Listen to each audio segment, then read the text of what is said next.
Last week, I shared what might be the most beautiful Christmas tree I've ever created. What made the difference? 2 of the simplest and most beautiful DIY ornament projects I've ever made. In today's video, we're going to be creating 4 DIY Christmas decor projects that are super fun and enjoyable to do alone for some blissful zen time during this busy time of year, or with someone you love.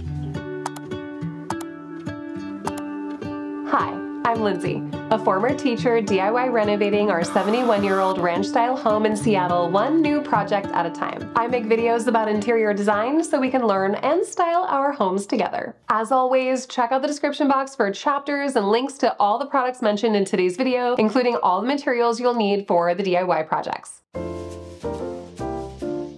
First, let's tackle the blue and white Delft style ornaments of my dreams. These turned out so gorgeous and they're a lot simpler than you might think. Started on a couple and they're looking so good. Let's start with the materials list. So you'll need thrifted or DIY ready ball ornaments, cocktail napkins featuring your favorite designed print. Find some napkins. You could honestly do this with any print. Mod Podge. I prefer the gloss finish for this project, but you do what's right for your idea. Foam brushes, paper towels or rags, and spray paint in the metal color of your choice. First, remove the top hooks and spray paint if you want. This is optional, but I found it elevated the entire design. Step 2, separate layers of napkins into a single printed layer. There's a second layer that's generally all white. You're going to want to carefully peel that second layer away and have just a single ply of your print ready to go for this project. Cut your single ply layers into smaller squares. I cut carefully to get 16 per napkin, but it really just depends on the size that you want. Step 4, brush Mod Podge onto your ornament. Attach a paper square, carefully pressing it so that it lays flat on the ornament. Then brush on another layer over the top to seal, smoothing the surface as you go. Allow time to dry before reattaching hooks and hanging on the tree.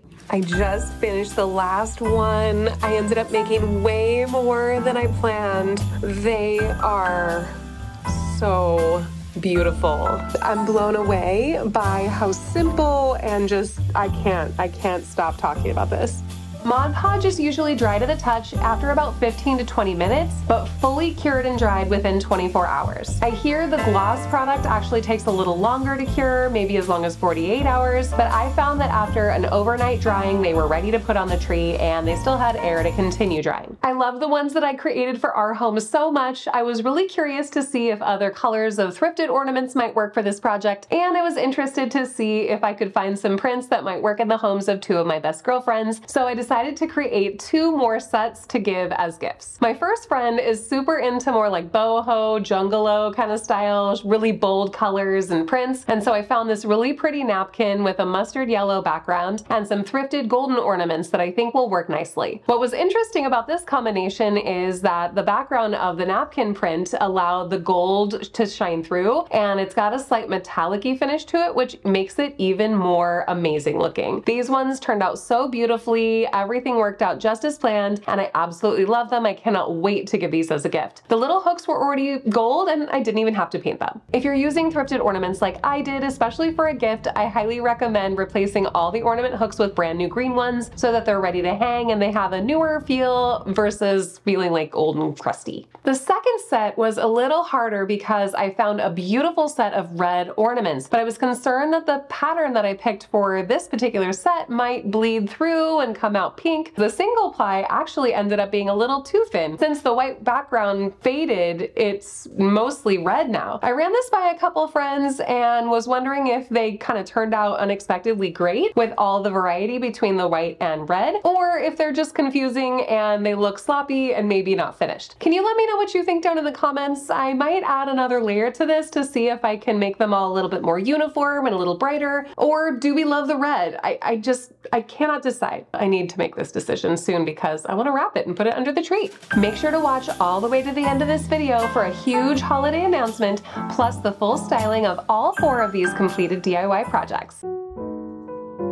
Moving on to our next project, it's time to make some ornate gold picture frame ornaments. Inspired by my favorite museum in the world, Musée d'Orsay in Paris, the thought of bringing my obsession with ornate gold frames to our Christmas tree showcasing our favorite memories was one of my best ideas yet. Let's start with materials list. First, you'll need a selection of small ornate picture frames. I'm putting a link to this perfect set of 10 down below. Always check measurements prior to purchase. There's definitely lower price collections out there, but if you read the fine print, they're about the size of a thimble. And that might not make for the best ornaments. Antique gold spray paint, shades of gold craft paint, black craft paint, paint cups or paper plates, small craft paint brushes, paper towels, a selection of printed photos of some of your best memories, scissors or paper trimmer. We're using Mod Podge or a decoupage, a hot glue gun, twine, and some black felt or other fabric for your frame backing. First, you're going to want to select a collection of pictures that you might want to use for the frame project. Do a little bit of quick editing. I use Lightroom, but you can use any photo processing app. Print them in a variety of sizes for the different frames that you have so that you can kind of mix and match and play around until you get the right grouping and the right match for each frame.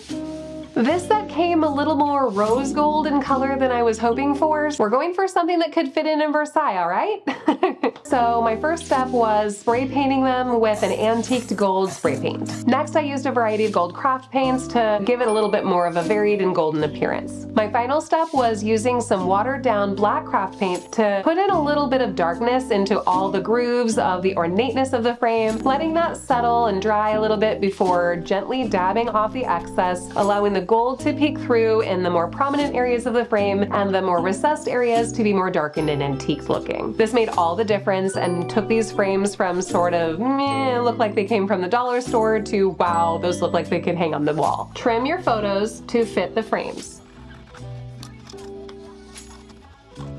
Paint the front of your photo with a layer of Mod Podge in a vertical or horizontal direction. This sounds a little crazy, but it's gonna dry clear and it's gonna give a gentle brush stroke to the front of that. It's gonna make it look like a painting in a museum kinda, get it? Also, it's gonna seal that photo so it lasts for a long time. While still wet, press your frame over the top of the photograph, gently pulling it tightly across the back and sealing it to the frame as it dries. Allow drying time so your photo can fully attach to the frame. Use a dot of hot glue to attach a twine loop to the top to hang on the tree. Use hot glue to attach a black felt backing to your frame. I was out of felt, so I just used some upholstery backing and it worked just fine. Once given adequate drying time, hang them on the tree and enjoy. These not only make the perfect gifts, but they're a great little scrapbook collection of all your best memories. You can add new ones every year with your favorite events, and you can even have the kids or grandparents help you pick out the perfect photographs. These make fantastic gifts, especially if you had a year of special moments or celebrations. I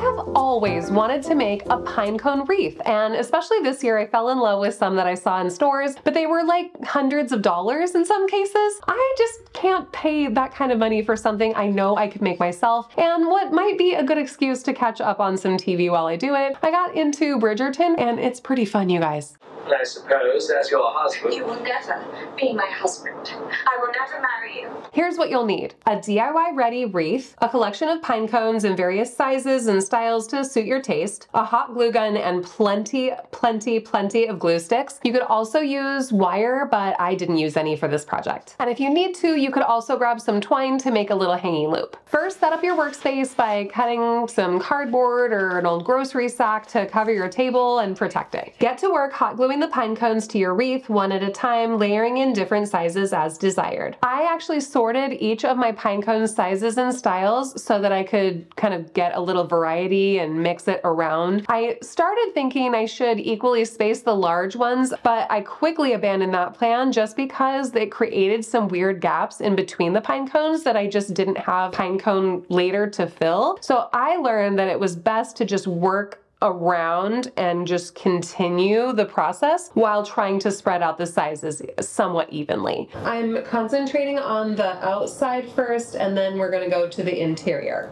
Back to work. And back to Bridgerton. I'm enjoying my show. If you get hot glue in kind of a funky spot and it's kind of lumping and clumping and you can't stop looking at it, just use a really sharp pair of scissors to sort of nip it out of that area. I found that I was able to pull a lot of excess out and just clean things up a bit. perfect. Despite my best efforts working around and trying to keep everything tight and sort of overlap together, I did still have some gaps that I wasn't super happy with. Luckily, in my journey to find some reinforcement pine cones, I had to buy some that were in a little collection that had some other little add-ins for wreaths, and I ended up using those too. I was not expecting to do anything other than pine cones. I was going for that very classic, just all pine cone look, but once I started putting in some of these extras, maybe it's my traditional side coming in, but I just love the extra detail, the variety. It just feels like winter wonderland and even more special than the ones that I admired in stores. I think it's important to just get creative with it. Let the project kind of flow, and let the tea flow, the movie flow, and take your time and just have fun with it. Just let it become what it's gonna be. I'm so happy I let myself get creative, and I'm so happy with the way this one turned out. But remember, it's supposed to be organic. It's okay if you break a little part of a pine cone. It's okay if they overlap in kind of funky ways. Honestly, that makes it even more unique and beautiful. If you need a hanging loop, you could always hot glue a twine loop or ribbon loop to the back. I'm just using an over-the-door wreath hook, and I'll link the one I use down below. If you're planning to hang this outside, I would recommend giving it a couple of coats of a matte spray paint just to seal and protect it from the weather. I might do that anyway, even though I'm planning to hang it indoors.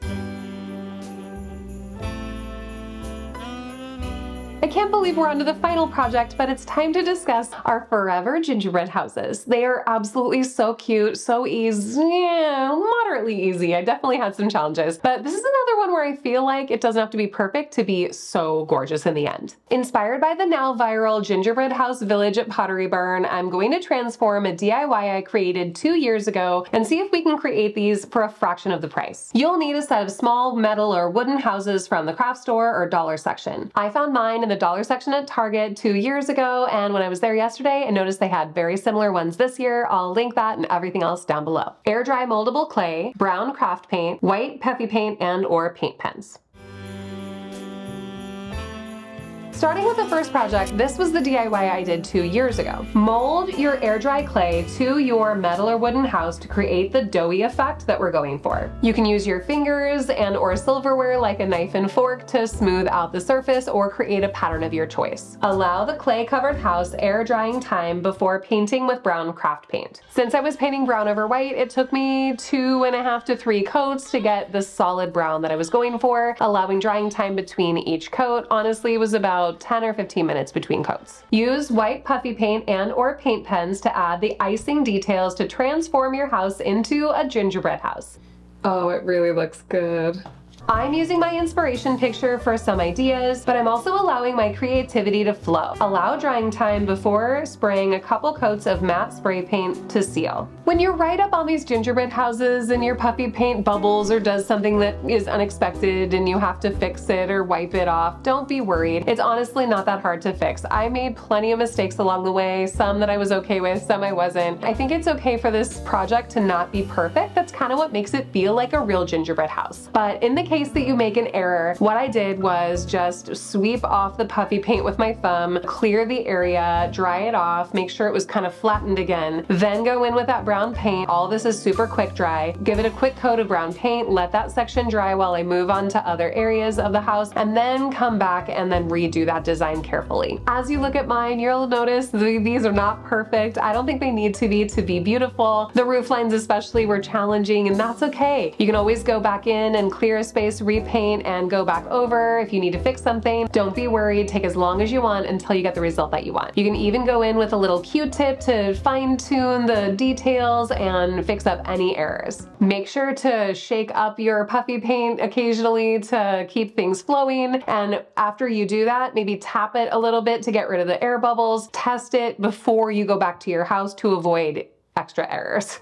Although for some this might be slightly tedious, honestly I found it to be really zen and relaxing, and the results are absolutely beautiful even with my mistakes. And it's so much more fun to make something than to say that you bought it.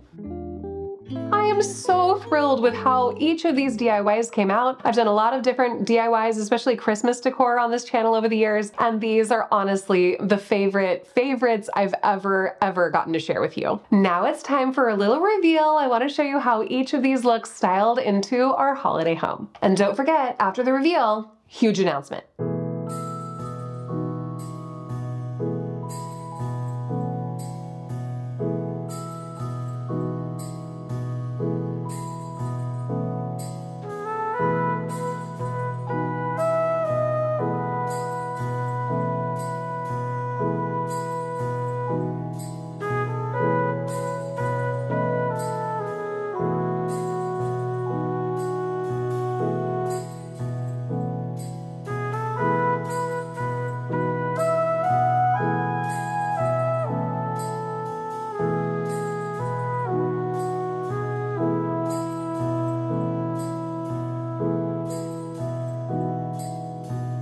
time for our huge holiday announcement. Drum roll, please.